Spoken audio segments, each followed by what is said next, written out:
Biology पढ़ा रहे थे, बायोलॉजी का इंट्रोडक्शन मैंने आपको दिया।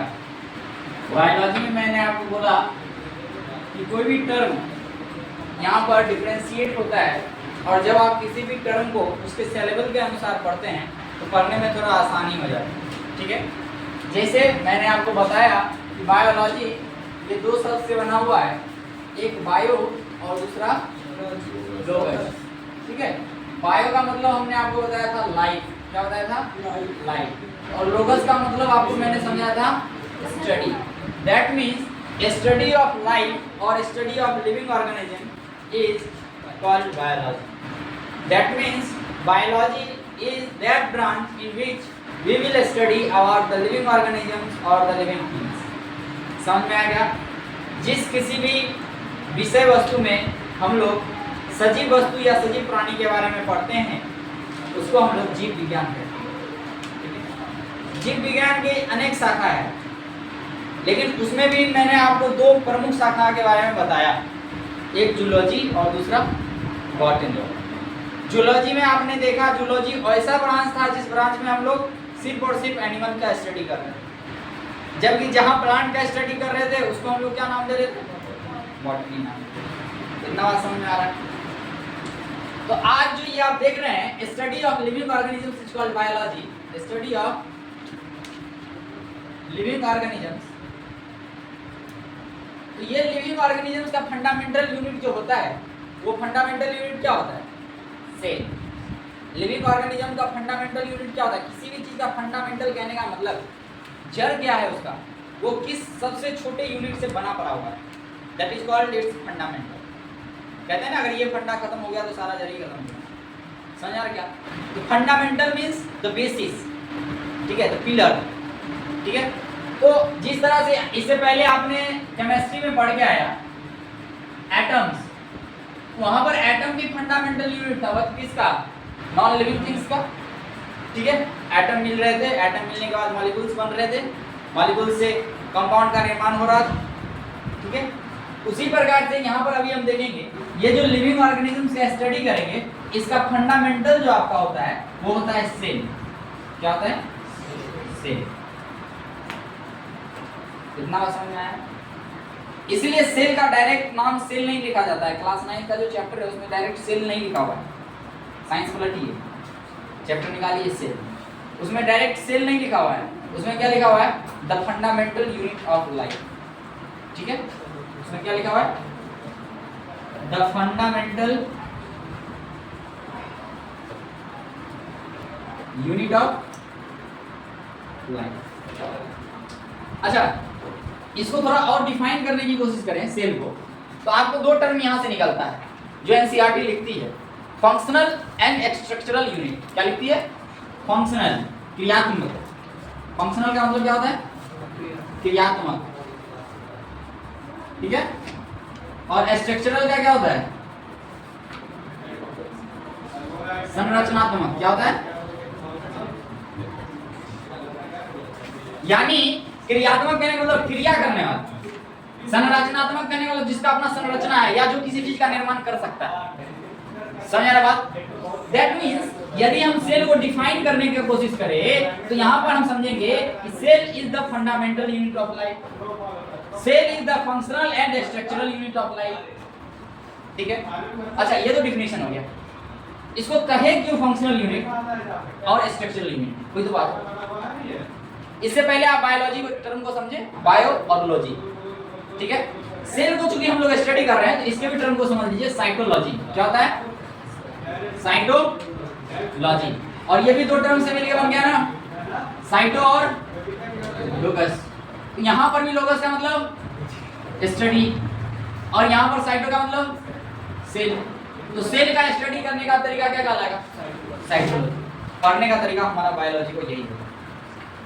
जहां पे अब आपको साइटो टर्म दिखेगा दैट मींस सेल की बात कर रहा है। जैसे एक और नमूना दे, साइटोप्लाज्म।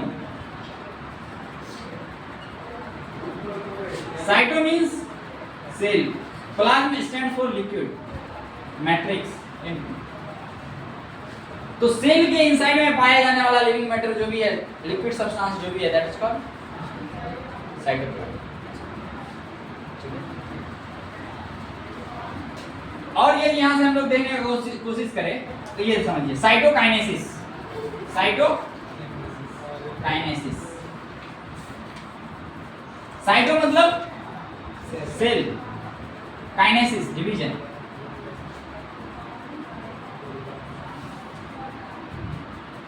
समझ आया क्या? तो साइटो स्टैंड्स फॉर सेल, ठीक है। बायोलॉजी के किसी भी टर्म के लास्ट में 33 लग जाए, ठीक है, या सिंथेसिस लग जाए, that means we are talking about manufacturing of that substance. इसका मतलब हम किसी भी चीज का क्या कर रहे हैं, बनावट या किसी चीज के निर्माण करने के तरीकों को जानने की कोशिश कर रहे हैं। जस्ट लाइक फोटोसिंथेसिस एक टर्म है बायोलॉजी में, फोटोसिंथेसिस। तो सिंथेसिस का मतलब ही हुआ क्या, निर्माण करना। फोटो मतलब light, light is the bundle of smallest particle that is known as photons। ये photons का बंडल है, इसलिए इसको फोटोसिंथेसिस कहते हैं। तो जब लाइट की सहायता से हम लोग क्या करें, भोजन का निर्माण कर ले, वो प्रक्रिया फोटोसिंथेसिस की, ठीक है। समझ आ रहा बात? इस तरह से आप बायोलॉजी को आसान कर सकते हैं। अच्छा, कैरियोकाइनेसिस। अभी हमने आपको काइनेसिस का मतलब क्या समझाया, डिवीजन। कैरियोन होता है, ये क्या होता है, कैरियोन। और कैरियोन का मतलब ही होता है न्यूक्लियस। कैरियोन का मतलब क्या होता है, कैरियोन का मतलब न्यूक्लियस। अब समझिए, अगर ये कैरियोन को हम दो कैटेगरी बना दें, यूकैरियोन और प्रोकैरियोन, तो न्यूक्लियस के बेसिस पर दो तरह का सेल भी बन जाएगा, यूकैरियोटिक सेल और प्रोकैरियोटिक सेल। समझ आ रहा है क्या? समझ आ रहा है क्या? हम क्या समझाने की कोशिश कर रहे हैं? यदि वर्ड को आप अच्छे से समझ लेते हैं तो इसके टर्म को, इसके डेफिनेशन को पढ़ने में आपको कोई परेशानी नहीं होगा। जैसा कि मैंने आपको पिछले क्लास में समझाया, बायोलॉजी इज नॉट अबाउट रट्टाफिकेशन। बायोलॉजी रटने का चीज है कि नहीं। यदि आपके पास टर्म का अंडरस्टैंडिंग बहुत अच्छा से है तो आपको डेफिनेशन भी याद करने की जरूरत नहीं पड़ेगी, इसकी गारंटी। समझ में आया क्या? Cell the fundamental functional and structural unit. Definition में क्यों यूज हुआ ये टर्म, इस बात को जानना जरूरी है। जैसा कि मैंने आपको पिछले क्लास में बताया, जब कभी भी साइंस पढ़ें तो आपके दिमाग में व्हाई, हाउ का होना इंपॉर्टेंट हो जाता है, तब आप साइंस का विद्यार्थी हैं, ठीक है। यदि ये निकाल दे तो आप लिटरेचर के विद्यार्थी हैं। कहानी सुनिए, बात करें। अगर उस कहानी में आप डेट डाल दे, डेट को ऐड कर दे कि इस घटने पर ये हुआ, इस घटने पर ये हुआ, इस तारीख को ये हुआ, दैट बिकम्स हिस्ट्री। अभी हम लोग देखेंगे हिस्ट्री ऑफ सेल। सेल का खोज कब हुआ, सेल का खोज किसने किया, लिविंग सेल का खोज किसने किया, डेड सेल का खोज किसने किया, सारी सेल में कोई ऐसा क्या कॉमन होता है। समझ में आएगा? समझ आ रहा बात? आंसर लिखने का ये तरीका होता है। यदि आप केमिस्ट्री का आंसर लिख रहे हैं, वहाँ पर डेट मायने नहीं रखता है, वहाँ पर इक्वेशन मायने रखता है। यदि आप किसी के आंसर में इक्वेशन को ऐड कर देते हैं तो आपका मार्क्स 2 मार्क्स 3 मार्क्स दूसरे की तुलना में ज़्यादा मिलना शुरू हो जाता है। तब आप ये नहीं कह सकते हैं कि हम दोनों सेम ही लिखे थे आंसर, बस वो इक्वेशन लिख दिया था तो उसको 2 नंबर ज़्यादा आता। नहीं, इक्वेशन मैटर्स। इसीलिए पहला चैप्टर होता है केमिकल रिएक्शन एंड इक्वेशन, ठीक है। बायोलॉजी पढ़ते हैं तो सेल पढ़ते हैं, ठीक है, क्योंकि सेल मैटर्स करता है। समझ आएगा? जब बायोलॉजी पढ़ेंगे तो डायग्राम रिप्रेजेंट करेंगे और दूसरे की तुलना में हमको मार्क्स ज़्यादा मिलेगा ही नहीं। समझ आ रहा बात? तो इस तरह से आप नंबर उठाने का तरीका अपना सकते हैं। हिस्ट्री पढ़िए, हिस्ट्री का आंसर राइटिंग कर रहे हैं, डेट को डालते जाइए, इस डेट पर ये इंसिडेंट हुआ, इस डेट पर ये इंसिडेंट हुआ। लिटरेचर ना डेट मांगता है ना कुछ, आपका थ्योरी क्या होना चाहिए, क्लियर होना चाहिए, आपका कॉन्सेप्ट क्लियर होना चाहिए, लिखते जाइए। साइंस में क्या डाल सकते हैं, रीजंस। कारण आपको पता होना चाहिए, किसी का कारण क्या है। हाँ, जल्दी आपको रीजन पता होना चाहिए। यदि आपको रीजन पता है तो आप क्या कर सकते हैं, साइंस में अच्छा नंबर पा सकते हैं। और साइंस का अधिकतर क्वेश्चन जो होता है ना, वो रीजन बेस्ड ही होता है, ठीक है। देखिए, तो अभी हम आपको समझाने का कोशिश कर रहे हैं why cell is called functional and structural unit. Cell को क्रियात्मक और संरचनात्मक इकाई क्यों कहते हैं, ठीक है। इतना इतना पॉइंट समझ में आ रहा है कि फंक्शनल कहते हैं और स्ट्रक्चरल कहते हैं। क्यों कहते हैं इस बात को? इसको फंक्शनल यूनिट इसलिए कहते हैं कि मनुष्य का शरीर, या कह सकते हो आप इसको मानव शरीर, मानव शरीर अपने पूरे शरीर से जितना फंक्शन कर सकता है, एक सेल वो सारा फंक्शन कर सकता है। समझ में आया? मनुष्य अपने पूरे शरीर से जो जो फंक्शन कर सकता है, एक सेल भी, एक सेल, सिंगल सेल, वो सारा फंक्शन कर सकता है। और चूंकि आपका सेल फंक्शन कर पाता है, इसलिए आप फंक्शन कर पाते हैं, इसलिए ये फंक्शन। ठीक है? यदि आपको बुखार हो तो दवा आपको दिया जाता है, लेकिन इनडायरेक्टली वो दवा दिया किसको जाता है? सेल को दिया जाता है। आपका प्लेटलेट्स चेक हो तो वो आपका चेकिंग नहीं हो रहा है, प्लेटलेट्स को हम काउंट कर रहे हैं, उसमें सेल का नंबर काउंट कर रहे हैं, सेल में डिटेक्शन देखने की कोशिश कर रहे हैं। तो आपको कुछ हो तो ट्रीटमेंट आपका नहीं होता, ट्रीटमेंट होता किसका है? सेल। तो दैट मीन्स आपका फंक्शन, आपका स्ट्रक्चर किस पे डिपेंड करता है? So cell is called functional and structural unit of cell. के पास अपना स्ट्रक्चर भी, हर एक सेल का अपना अपना स्ट्रक्चर है। कुछ स्पिंडल फाइबर है, कुछ इलोंगेटेड है, कुछ ओवल इन शेप है, कुछ स्फेरिकल इन शेप है। समझा? अब इनके शेप पर हमारा शेप क्या कर रहा है? डिपेंड कर रहा है। हमारा स्ट्रक्चर क्या हो रहा है? डिपेंड कर रहा है। इसलिए इनको क्या कहा गया? Structural unit. तो आपका जो पहला क्वेश्चन है ना एनसीईआरटी का, वो यही क्वेश्चन है, why cell is called structural and functional unit of. अगर पहला क्वेश्चन नहीं होगा तो दूसरा क्वेश्चन। पहला क्वेश्चन में वो ये पूछ दिया होगा कि सेल का डिस्कवरी कैसे हुआ और किसने, तो उस पर अभी आ रहे हैं। बट अभी ये हम आपके हेडिंग्स पे हैं, आपके टाइटल्स पे हैं, आपके चैप्टर के नाम पे। हमने चैप्टर में अभी एंटर नहीं किया। तो ये बात आप समझ में आया कि cell the fundamental unit of life क्यों है, फंक्शनल यूनिट ऑफ लाइफ क्यों है, स्ट्रक्चरल यूनिट ऑफ लाइफ क्यों है। तो कोई आपसे पूछे कि cell fundamental unit of life कैसे है, आप समझा सकते हैं? क्लियर आउट है? समझा सकते हैं? अंकित समझा सकता है? खड़े होकर एक बार समझा दो। Why cell is called structural and functional unit of life. Cell में मैंने आपको सेल का डेफिनेशन समझा दिया। अब थोड़ा देखते हैं history of cells. History of cell कहने का मतलब हो गया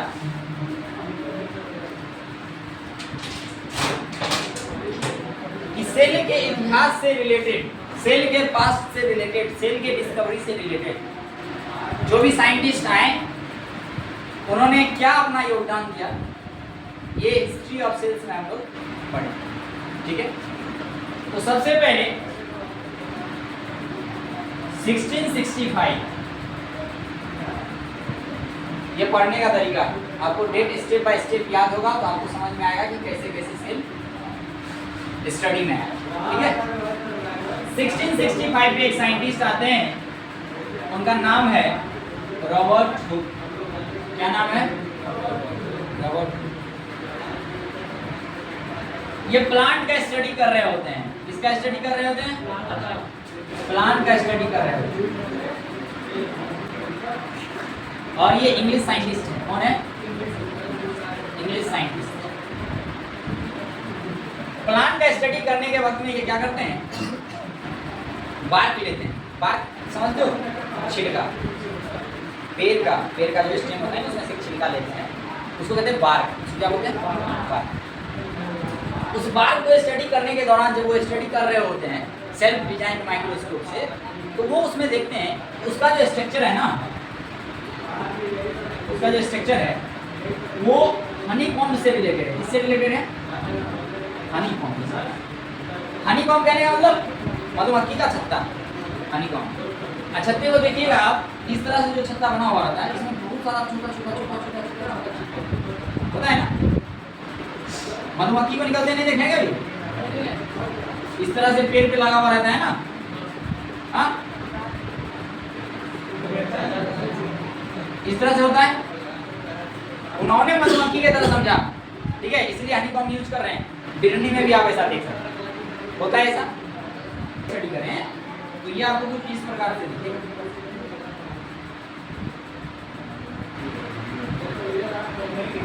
ये दिखेगा, ठीक है।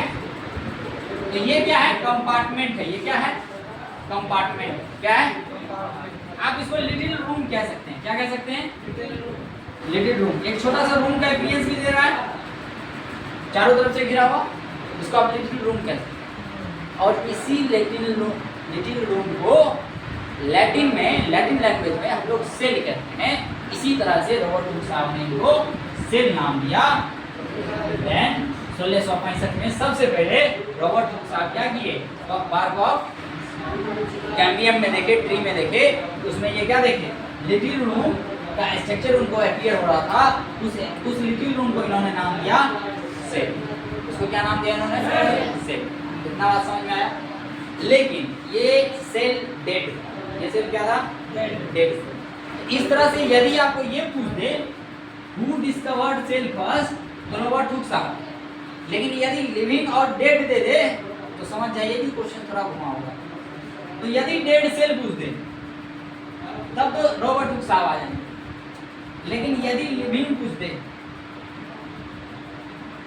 तब 1674 पे आ जाएंगे, 1665 पूर्व, ठीक है।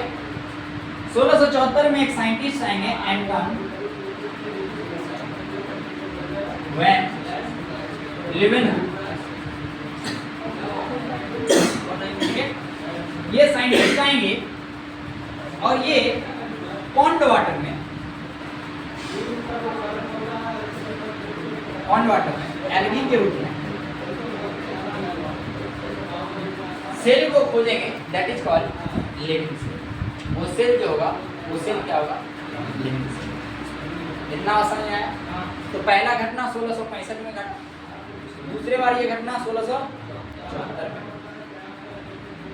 इसके बाद 1838 और 1839 दो साइंटिस्ट आएंगे, एक जूलॉजिस्ट और दूसरा बॉटनिस्ट, जो आपको सेल थ्योरी देंगे, सेल थ्योरी देंगे। और इनका नाम होगा सेडैन एंड स्वान, ठीक है। इतना समझ में आ रहा है। फिर आगे चलकर 1855 में रुडोल्फ वर्चो आएंगे,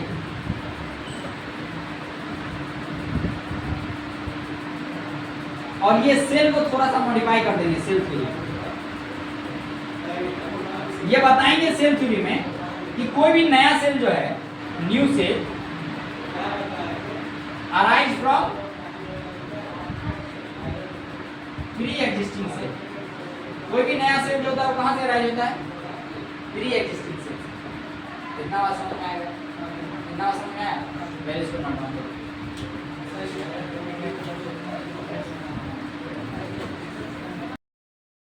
देखिएगा,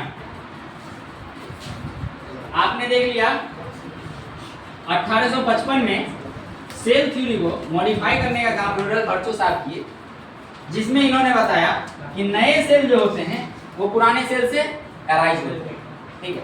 अच्छा, इसमें एक पॉइंट और, ये सेल थ्योरी क्या है, जिसमें सेल हम लोग आगे डीप में जाएंगे वो हम बताएंगे। अभी बस हमें आपको एक हिस्ट्री बता रहे हैं सेल के बारे में, ठीक है। इसके बाद क्या हुआ कि 1831 में एक साइंटिस्ट आएंगे, रॉबर्ट ब्राउन, जो किसके बारे में बताएंगे, न्यूक्लियस के बारे में। आज वहाँ दो टीचर नहीं है, दास सर नहीं और रईस सर नहीं। हम आएंगे तभी छोड़िए, हम आएंगे। रॉबर्ट ब्राउन 1831 में क्या किए, न्यूक्लियस को डिस्कवर, ठीक है। इसके बाद 1835 में एक साइंटिस्ट आए जिनका नाम था फेलिक्स डुजार्डिन। क्या नाम था, फेलिक्स डुजार्डिन। ये क्या करेंगे, प्रोटोप्लाज्म को डिस्कवर करेंगे। प्रोटोप्लाज्म टर्म बताएंगे आपको, ठीक है, कौन?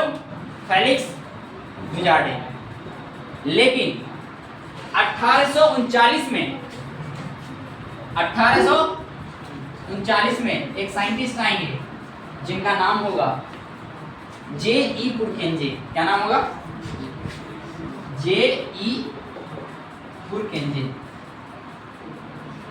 ये J.E. पुरकेंजी जो है, ये अभी यदि आप किसी से जनरली पूछेगा ना प्रोटोप्लाज्म टर्म किसके द्वारा दिया गया, तो ये बताएंगे आपको कि J.E. पुरकेंजी के द्वारा दिया गया। क्योंकि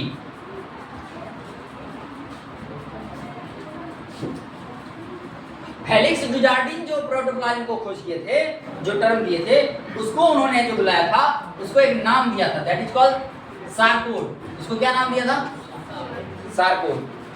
ठीक है। लेकिन 1839 में J.E. पुरकेंजी क्या किया? उसको नाम दिया प्रोटोप्लाज्म। अच्छा सर, आपने जो बताया बस इतना हिस्ट्री है? नहीं, इतना हिस्ट्री नहीं है। तो फिर ये सब डेट क्यों? अभी मैंने आपको बताया प्रोटोप्लाज्म, अभी मैंने आपको बताया न्यूक्लियस, और अभी मैंने आपको बताया सेल। ठीक है। तो एक सेल में ये तीन चीज कॉमन होता है। उसके पास कवरिंग होता है, दैट मींस प्लाज्मा मेम्ब्रेन होता है। उसके अंदर लिक्विड्स होता है, दैट इज कॉल्ड प्रोटोप्लाज्म होता है। और उसके अंदर न्यूक्लियस होता है। ये तीन चीज कॉमन होता है लगभग सारे सेल्स। इसलिए मैंने आपको ये हिस्ट्री बताया सेल्स। कल जो आपका वर्क है, वो वर्क है right the difference between cytoplasm and protoplasm. ठीक है। प्रोटोप्लाज्म और साइटोप्लाज्म में अंतर आपको पता करके लाना है। Right the difference between cytoplasm and protoplasm.